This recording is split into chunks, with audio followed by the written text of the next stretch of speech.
화려한 변화산상에서의 영광 뒤에 예수님과 제자들은 산 아래로 내려오셨죠. 그리고 귀신 들린 아이를 고쳐주시고 또 갈릴리에 모이게 되었습니다. 그러나 이때의 분위기는 무거웠습니다.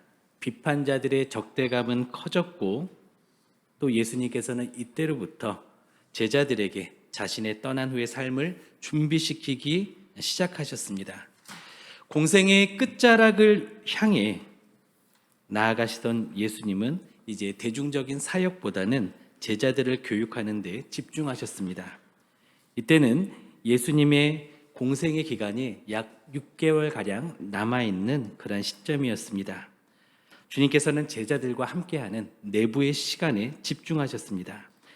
그 핵심 교육 중 하나가 바로 자신의 죽음을 알리시는 것이었습니다. 예수님은 인자가 사람들의 손에 넘겨질 것이라고 말씀하십니다. 그리고 이것은 예수님께서 하신 두 번째의 순환 예고였습니다. 그리고 순환 예고라는 지극히 무거운 주제와 함께 물고기 입에서 동전을 찾아 성전세를 내는 기묘한 기적 이야기가 오늘 본문에 나란히 기록되어 있습니다. 십자가의 죽음이라는 엄중한 주제와 세금이라는 세속적인 현실이 한 자리에 나타나 있는 것이죠.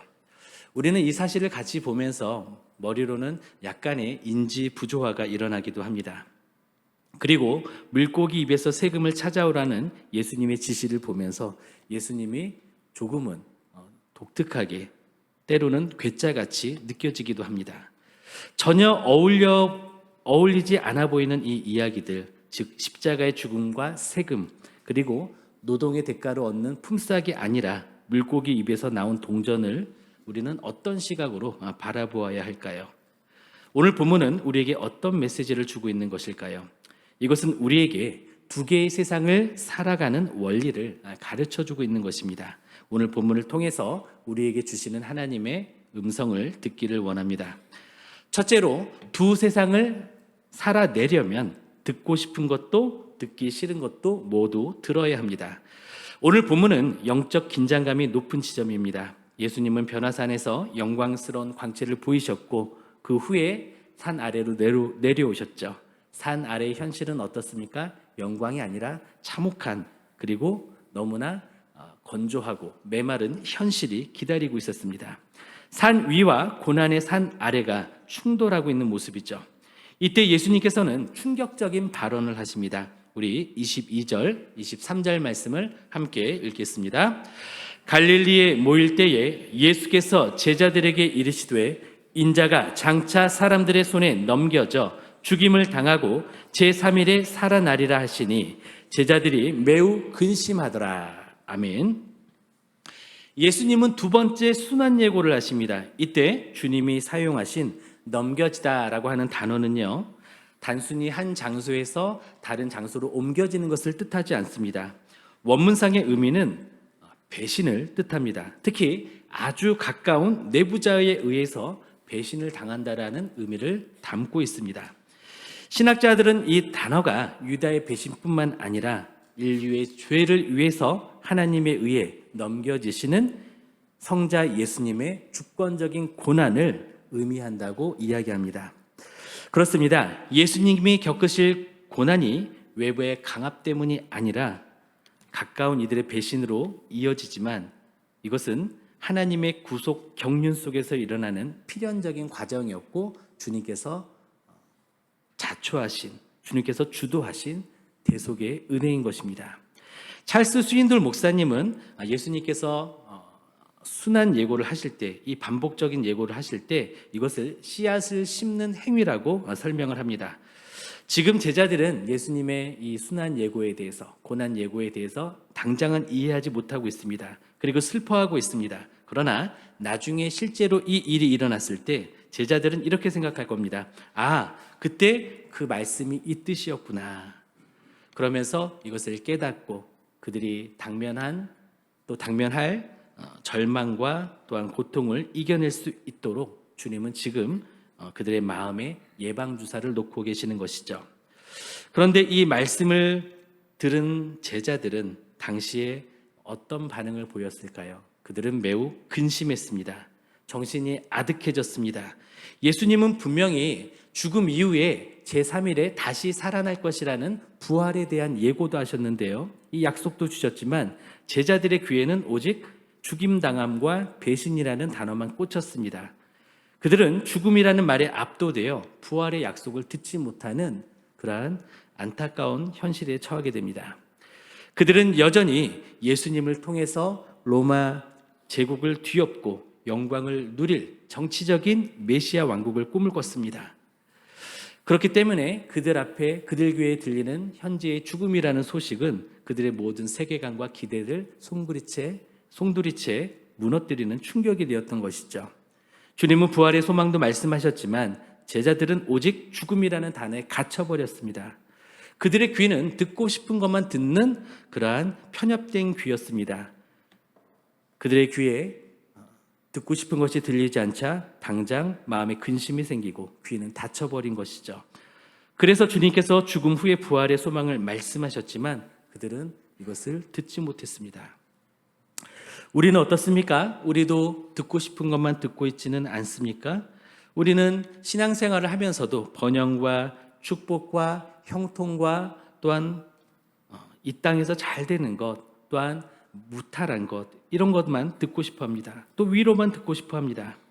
하지만 우리가 지상에서 천상의 삶을 살려면, 두 세상을 살려면 고난과 부활을 함께 들어야 합니다.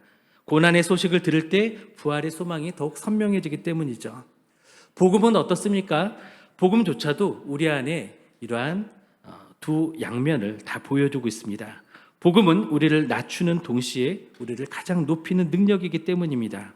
복음은 우리에게 말합니다. 우리가 죄인이고 죄인은 죽어야 한다고, 그리고 심판받아야 한다고.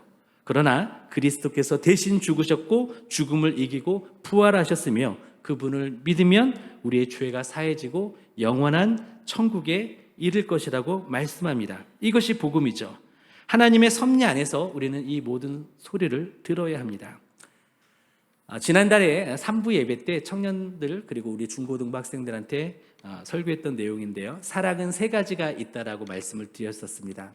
어떤 사랑이 있죠? 만약에라는 사랑입니다. 만약에 네가 대학에 합격하면 사랑해 줄게. 만약에 네가 성적이 오르면 사랑해 줄게. 만약에 당신이 많은 월급 또는 연봉을 벌어다 준다면 더 사랑해 드릴게요. 이런 조건적인 사랑이 있다라는 것이죠.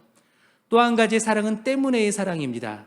저는 당신이 아름답기 때문에 사랑합니다. 저는 당신이 능력이 있기 때문에 사랑합니다. 나는 네가 말을 잘 듣기 때문에 사랑한다. 이것은 이유가 있는 사랑이죠. 그리고 또 한 가지 사랑이 있습니다. 그것은 그럼에도 불구하고 하는 사랑입니다. 나는 네가 비록 좋은 성적과 성과를 내지 못했지만 그래도 사랑한단다. 나는 네가 내 아들이기에 내 딸이기에 그저 있는 그대로 사랑한단다. 나는 당신이 지금은 상황이 어려워서 월급을 가져다 주지 못해도 사랑합니다. 나는 당신이 배가 나왔어도 사랑합니다. 이런 조건 없는 사랑, 그럼에도 불구하고의 사랑이 있다라는 것이죠. 그리고 성경적인 사랑은 바로 그럼에도 불구하고 하는 사랑입니다. 그런데요, 사람들은 정작 어떤 사랑을 원할까요? 우리는 당연히 그럼에도 불구하고 이 사랑을 원할 거라고 생각을 하지만 아닙니다. 대부분의 사람들은 때문에의 사랑을 더 원합니다.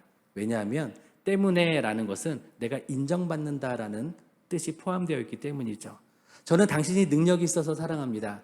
내 능력이 인정받았죠. 저는 당신이 아름답기 때문에 사랑합니다. 내 아름다움이 인정받았죠. 그런데 그럼에도 불구하고의 사랑은 어떻죠? 내가 자격이 없다, 나는 형편이 없다라는 것을 전제하고 받아들이는 사랑이기 때문에 이 사랑을 수용하는 것이 현대인들에게, 우리들에게 어렵다라는 것이죠. 자, 다시 복음으로 들어가면 어떻습니까?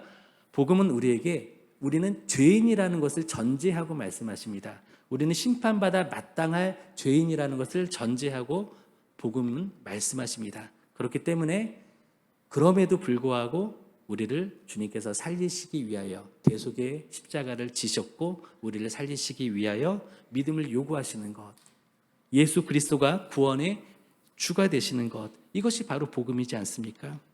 우리는 만약에의 그러한 어떤 조건적인 사랑 때문에 이유가 있는 사랑이 아니라 그럼에도 불구하고의 사랑을 겸손하게 받아들여야 됩니다. 그리고 그러기 위해서는 우리 자신이 죄인이라는 것을 인정해야만 한다라는 것이죠. 또한 우리가 주님을 믿고서도 우리는 모든 양면을 다 받아들여야 됩니다.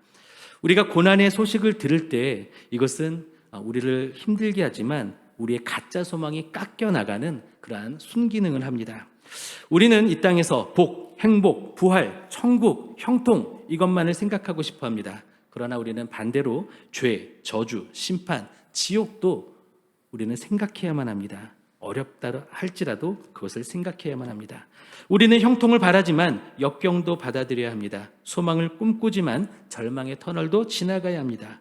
우리가 두 세상을 살아가려면 듣고 싶은 소리도 듣기 싫은 소리도 다 들어야 합니다.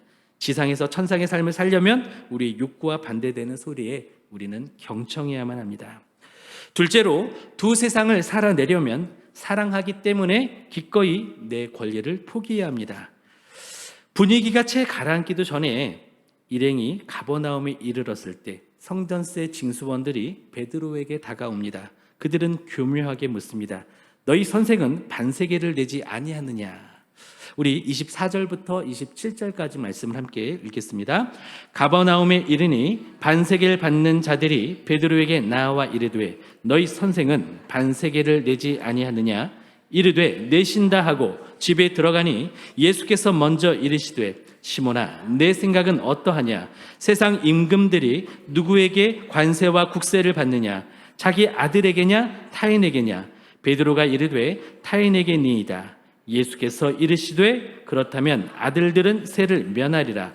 그러나 우리가 그들이 실족하지 않게 하기 위하여 내가 바다에 가서 낚시를 던져 먼저 오르는 고기를 가져 입을 열면 돈 한 세겔을 얻을 것이니 가져다가 나와 너를 위하여 주라 하시니라. 아멘.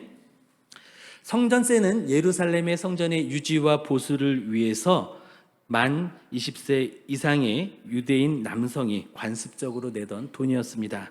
이것은 로마에 내는 세금과는 결이 달랐습니다. 유대인들에게 이 세금을 내는 것은요, 유대교 공동체에 대한 소속감과 하나님을 향한 헌신을 나타내는 일종의 사상 검증과도 같았습니다.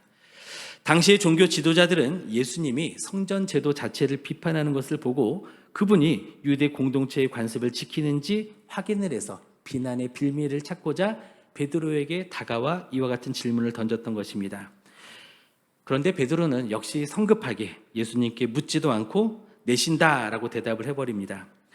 이는 예수님이 유대 전통을 무시한다라는 그 비난을 받을까 봐 나름 충성심에서 이렇게 대답했을 수도 있습니다.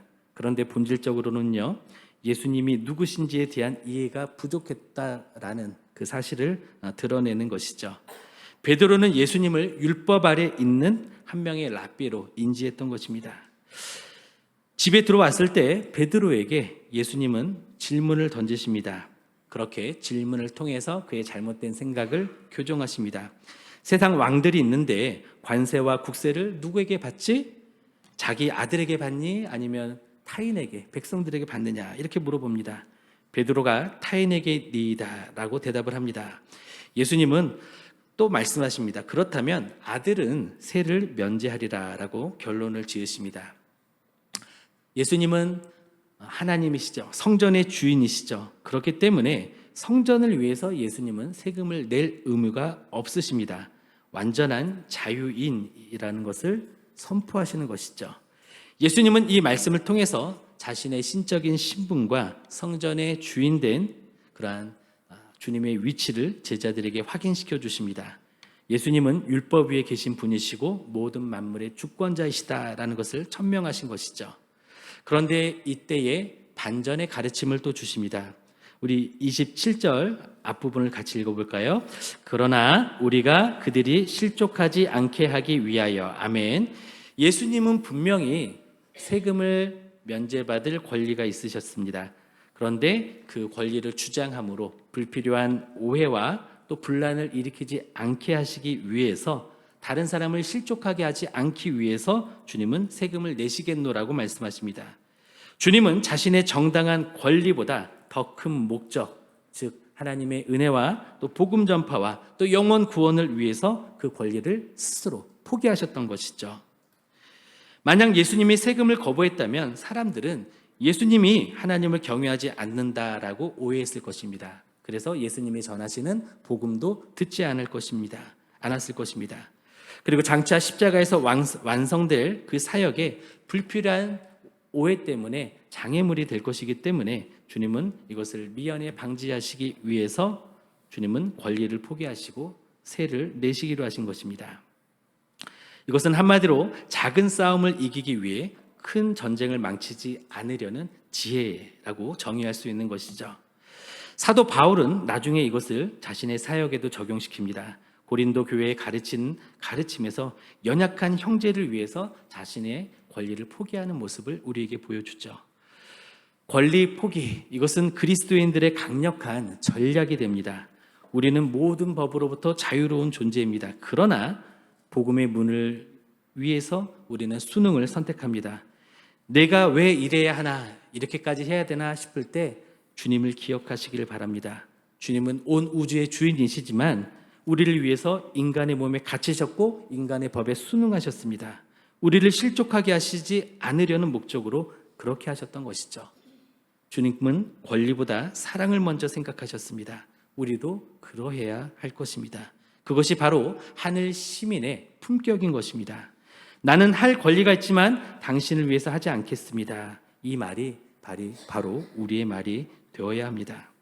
나의 신앙이나 자유가 믿음이 약한 분들에게 또는 불신자에게 오해를 불러일으킨다면 내려놓아야 합니다.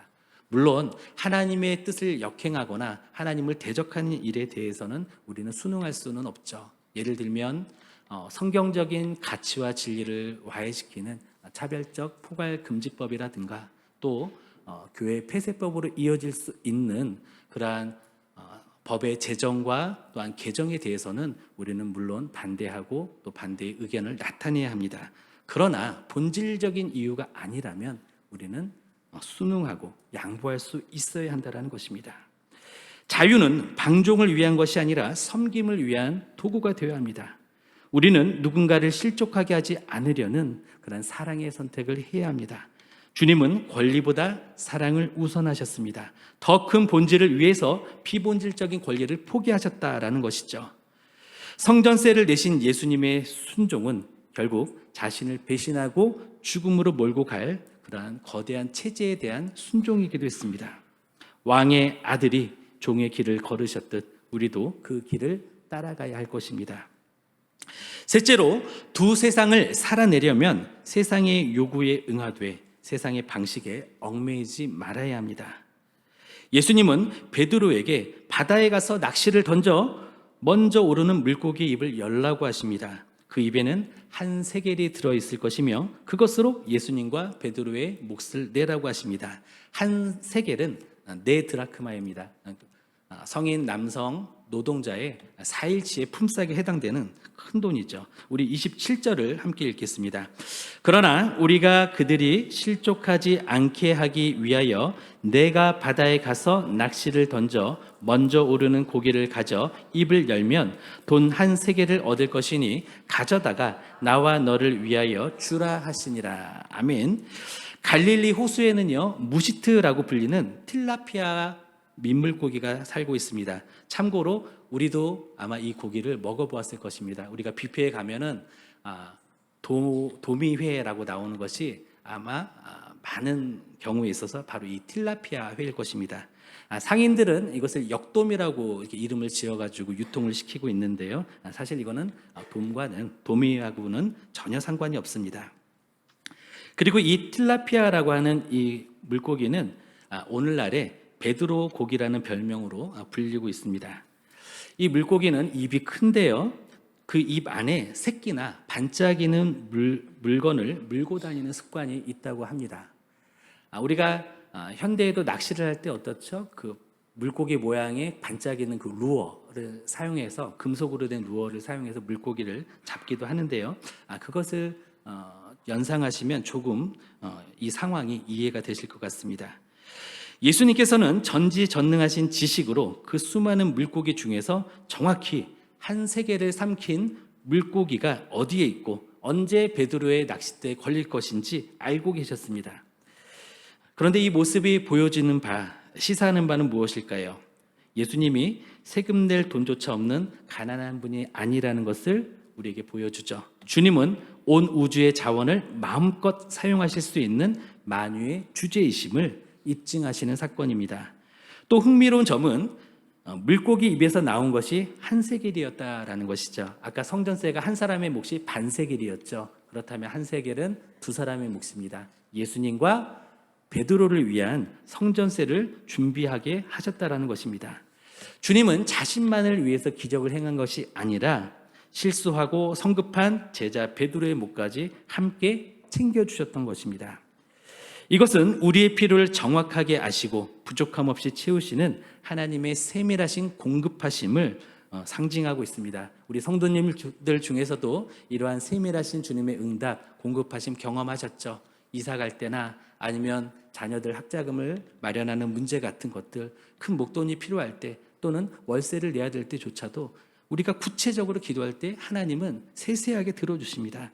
구체적으로 꼭 기도하시기를 바랍니다. 하나님은 들으시고 역사하십니다. 예수님은 지갑을 여는 대신에 베드로를 낚시터로 보내셨는데 여기에는 또 중요한 이유가 하나 있습니다. 네가 바다에 가서 낚시를 던져 먼저 오르는 고기를 가져 입을 열면 돈 한 세겔을 얻을 것이다. 가져다가 나와 너를 위하여 주라. 왜 주님께서는 이러한 기상천외한 방법을 사용하셨을까요? 이것은 주님의 거룩한 유머이자 여유입니다. 이것의 뉘앙스를 살려보면 이렇습니다. 성전세, 그래, 물고기한테 받아라. 예수님은 자신의 사역 자금을 사용하지 않으시고 창조주로서 아버지의 창고, 즉 자연을 여신 것입니다. 성전세를 지불하는 일은 다른 사람을 실족하게 하지 않으시려는 주님의 배려였고 사랑이었습니다. 응대할 의무가 없는 것이었습니다. 여기에 사역 자금을 쓰는 대신에 자연에 명령을 하셔서 필요를 채우셨던 것이죠. 왜 하필 주님은 이 기적을 베푸셨을까요? 정리하자면 주님께서 자신의 권위를 보여주시고 또 제자들을 훈련시키시고 공궁에 처한 제자들에게 공급하시기 위해서였습니다. 예수님은 돈이 없어서 쩔쩔매는 것이 아니라 만유의 주인으로서 여유 있게 공급하신다라는 것을 우리에게 가르쳐 주시는 것입니다. 주님은 베드로에게 전체 지도를 보여주시지는 않았습니다. 그렇지만 딱 한 걸음, 즉 낚싯대를 던지는 것에 대해서 일러주셨습니다. 바로 순종을 요구하신 것이죠. 또한 세상의 요구에 응하시되 세상의 방식인 근심과 근면에만 얽매이지 않고 하늘의 공급 방식, 즉 하나님께 구하고 하나님이 채워주시는 이 공급 방식을 보여주신 것입니다. 세상은 우리에게 세상 방식대로 살라고 요구합니다. 돈과 힘이 전부라고 말합니다. 물론 우리는 이 세상에서 의무와 책임을 다해야 합니다. 그러나 공급처는 하나님이시라는 사실을 잊지 마시기 바랍니다. 낚시는 베드로의 수고였습니다. 그리고 수고가 있었습니다. 그렇지만 동전은 하나님의 기적이었다라는 사실을 기억하시기를 바랍니다. 일터에서의 수고를 멈추지 마십시오. 그리고 하나님의 채워주시고 공급하심을 기대하고 바라보며 기도하시기 바랍니다. 물고기 입속의 동전과 같은 이 섭리를 기대하면서 기도하시기를 바랍니다. 바로 그러한 동전처럼 하나님은 묵묵히 순종하는 자의 필요를 기이한 방법으로 채우십니다. 하나님은 우리의 필요를 정확하게 채우십니다. 그러니 하늘 공급을 믿고 담대하게 또 당당하게 믿음으로 사시기를 바랍니다. 말씀을 맺겠습니다. 우리는 왜 순환 예고와 성전세 사건이 하나로 묶여 있는지 그 이유를 발견하게 되었습니다. 예수님은 그 자신이 세상을 위해 배신당하고 죽어야 함을 선포하셨습니다. 이것은 하나님 나라를 위한 자기 비움의 모습이죠. 성전세 사건은 무엇입니까? 자기 비움의 원리가 일상에서 어떻게 구현돼야 하는지 그것을 보여주는 것입니다. 하나님의 아들이라는 최고의 신분과 권세를 가지셨지만 다른 이들을 실족하지 않게 하기 위해서 기꺼이 자신의 자유를 제한하고 세금을 내는 자리까지 주님은 낮아지셨던 것입니다. 결국 물고기의 입에서 동전을 꺼내는 이 이야기는 신기한 기적이 아닙니다. 그것은 자신의 생명마저 내려놓으실 십자가의 정신이 일상의 사소한 순종과 권리 포기 속에서 어떻게 나타나는지를 보여주는 바로 살아있는 교육, 실물 교육이었던 것입니다. 우리는 이중 국적자입니다. 우리는 천국의 시민이자 동시에 대한민국의 시민이죠. 그래서 우리는 두 세상을 살아야 합니다. 첫째, 고난과 부활의 소식을 모두 듣고 받아들이시기를 바랍니다. 때때로 우리는 세상에서 환난을 당하지만 우리는 담대해야 합니다. 예수님이 세상을 이기셨기 때문입니다. 둘째, 우리는 하나님의 법과 충돌하지 않는 한 세상의 질서와 권위를 존중하고 의무를 다해야 합니다. 이것은 복음을 위해 권리를 포기하는 사랑의 전략이 됩니다. 그리고 당연한 권리라도 복음을 위해서 그 권리를 행사하지 않는 것이 필요합니다. 나는 할 권리가 있지만 당신을 위해서 하지 않겠습니다. 이 말을 할 때 우리는 믿음이 약한 사람이나 불신 영혼들의 마음을 열 수 있습니다. 셋째, 우리는 그렇게 세상 의무를 다하되 하나님의 공급만을 신뢰해야 합니다. 그리고 믿음의 당당함을 잊지 말아야 합니다. 바라게 우리는 지상에서 천상의 삶을 살아내는 그리스도의 제자, 승리하는 성도가 되시기를 예수님의 이름으로 축원드립니다. 아멘. 함께 기도하시겠습니다.